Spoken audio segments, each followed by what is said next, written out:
Good morning from Brisbane, Australia. It's a wonderful Monday morning here. And if you're in the Northern Hemisphere, good evening. I hope you get a good night's sleep. This morning I want to talk to you about unsafe people. When we've come out of families where complex PTSD is the outcome, we don't know how to identify unsafe people. Because we're used to being around them all our lives, we think that they're safe. Does that make sense to you? It's what's normal for us is to be around unsafe people and think they're safe. However, as adults, we soon come to realise that that's not working for us, okay? Because as adults in our brain, we now know that being around people who are like that is not healthy for us. So in order to help our brain understand and be retrained in what are actually unsafe people, I've made a list for us and it'll be in the comments below. And so that you can either print it off or you go back to it and remind yourself that these people are actually unsafe for you, they're unhealthy for you, and you are allowed to move on from them. Okay, unsafe people do not like to admit their weaknesses. If you think about your life, you're aware that you're okay with admitting your weaknesses because you choose to constantly grow, all right? Those people who don't or can't even see that they have weaknesses are unhealthy for you because they will put not boundaries, they'll put expectations on you to be like them and live in denial, okay? Just don't. It's very unsafe, therefore unhealthy for you to be around people who won't admit their weaknesses. It means you can't actually have an adult dialogue with them. You can't sit down and have a conversation about your side of your awareness, your understanding, your opinion, and have them have their opinion, awareness, understanding, and then find a mutual ground, even if the mutual ground is to agree to disagree, okay? So, don't be around people who don't like to admit they have weaknesses, okay? Unsafe people are religious instead of spiritual. If you go to a healthy church or a healthy place of spiritual growth, then there will be an understanding that as you all grow, we can all annoy the absolute living daylights out of each other, but nevertheless we love each other, warts and all. However, if you go to a religious place, there will be rules. There will be rules for right and wrong and black and white, and you will feel under an enormous amount of pressure that if you don't conform to somebody else's rules, then you're out, okay? The place where you go to enhance your spirituality should never be about who's in and who's out. It should be about we're all welcome to do our messy lives here together, okay? Unsafe people are defensive, which means that you can't go to them and have a conversation about how you feel, about how you want to change things, how you want to transform your life. You can't ask questions. I remember this most in my teenage years when I was emotional and I wanted answers to questions. I wanted to understand a bigger world, if you will. And my parents at the time were very much, I'll stop being a drama queen, you know, and I'd write letters and stick them under their pillows and I'd want to have these conversations. But I was made to feel that in wanting to have these conversations, there was something wrong with me, okay? So unsafe people are defensive. They won't actually want to have a conversation with you. Unsafe people are self-righteous instead of humble. Humble doesn't mean that you are less than, not at all. It means that you know your worth, the other person knows their worth, and together you can work through whatever is coming up, okay? Self-righteous people always come across as they've got it right and there's no other way around this. This is how it is. And for those of us from older generations, we've certainly come across a few of those in our life. Younger generations, I hope you're not coming across as many as we used to.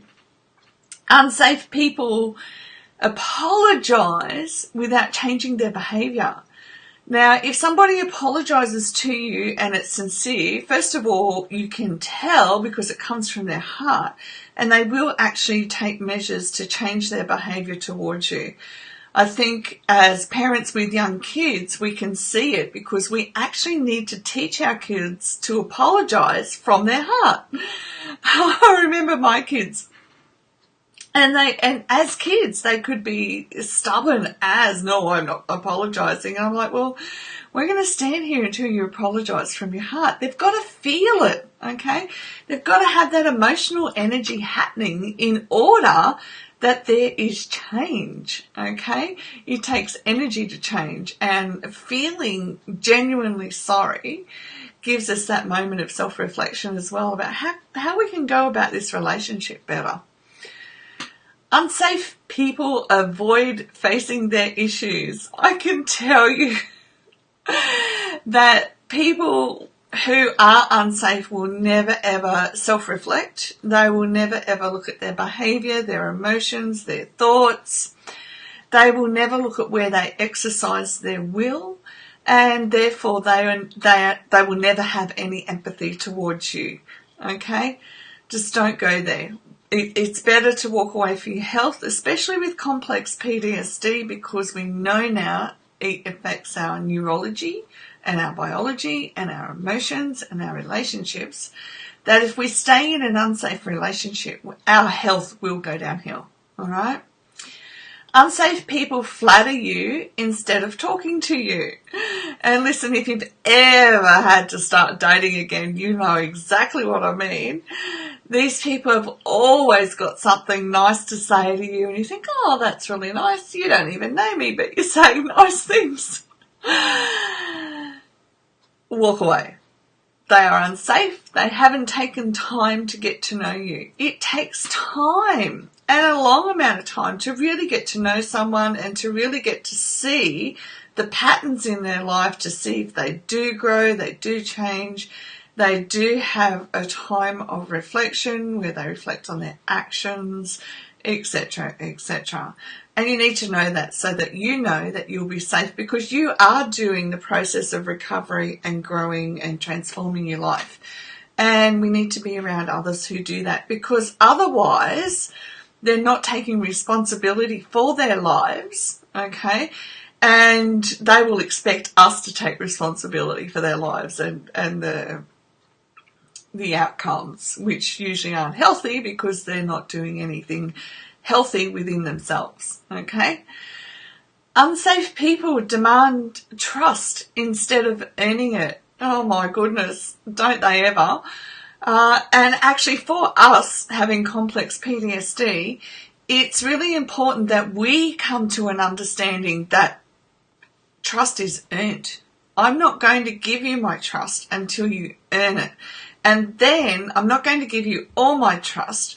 I'm going to give you trust in increments, okay, to see if you respect each level of trust that I give you, all right? I had one of my best friends.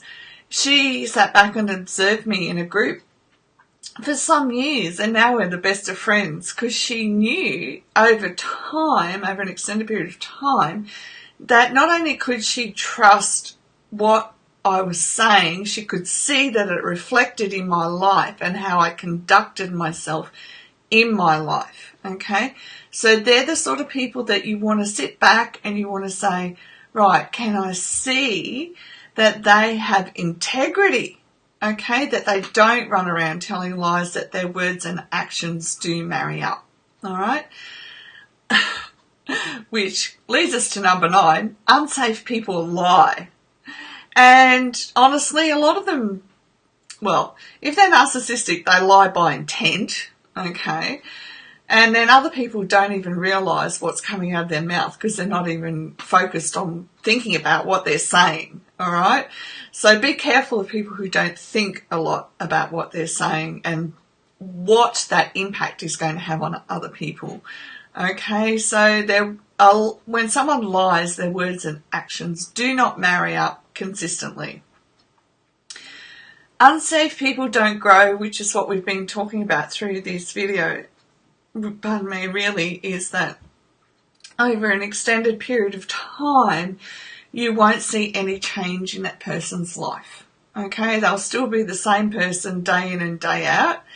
But what we want for healthy relationships, and healthy relationships are what help us in recovery as well, we help each other, is we want people around us who are pursuing a level of personal growth and awareness on every level of their lives.